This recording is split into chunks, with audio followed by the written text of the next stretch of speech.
আপনাদেরকে বলছিলাম যে ছাগলের জন্য যে পাতা পারবো, আমরা এই যে পাতা পারতেছি। এখন এটা রাখা যায় না আর কি। পাতা পড়ার সাথে সাথে ছাগল এসে খেয়ে নিতে চায়, যদিও আমরা দিচ্ছি না, কারণ এটি নিয়ে আমরা বাসায় নিয়ে খাওয়াবো ওদেরকে, রাত্রে দেবো, কারণ রাত্রেও ছাগলের খাবার লাগে। হ্যাঁ, আমরা এখন গাছ থেকে পারছি পাতা, এই যে একটি দুটি করে পাতা পারি।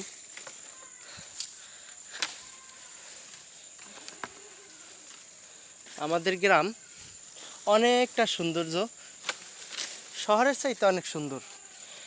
শহরে, তবে শহর তো শহর, কিন্তু আমাদের গ্রাম একটু অন্যরকম। আমাদের গ্রামটা একটু অন্যরকম।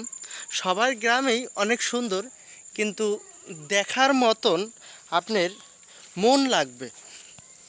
আপনার দেখার মতন মন লাগবে, উপভোগ করার মতন সেরকম আপনার হতে হবে।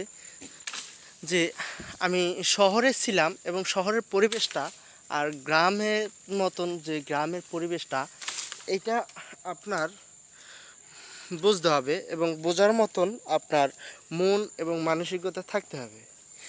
অনেকে দেখবেন যারা অনেক শিক্ষিত লোক, তারা কলম বলেই ফেলায় মুখ দিয়ে, গ্রামের কথা শুনলেই তারা বলে না, গ্রাম ক্ষেত। আসলে এই ক্ষেত জিনিসটা যে কি সে নিজেও জানে না, ঠিক আছে? তারা জানে না যে গ্রাম কি। আমি এখান দিয়েই আমি পাতা পাড়ার চেষ্টা করতেছি, আসলে পারতেছি না, একটু আমার জন্য হচ্ছে। আমি এতদিন শহরে ছিলাম তো, তাই তারপরও আমি এত হার মানার ছেলে না, যদিও কিন্তু গ্রামেরই ছেলে।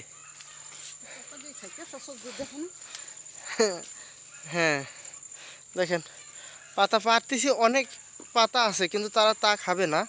তারা খাবে আমি যে পাতা পারছি সেটাই খাবে, শুধু ওরই খাবে ওরা। এটি অন্য অন্য মানুষের ছাগল। হ্যাঁ, কোন দিকে যাবো মা? হ্যাঁ, আচ্ছা দাঁড়াও, আমাকে মা দেখাই দিচ্ছে এই পাতাটি পারতে হবে, তাই আমি পারে।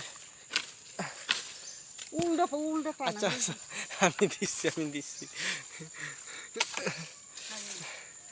দেখেন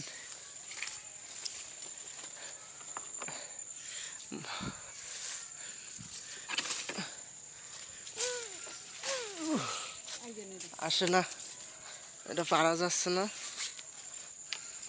আমরা অন্য মিলে অন্য চেষ্টা করি।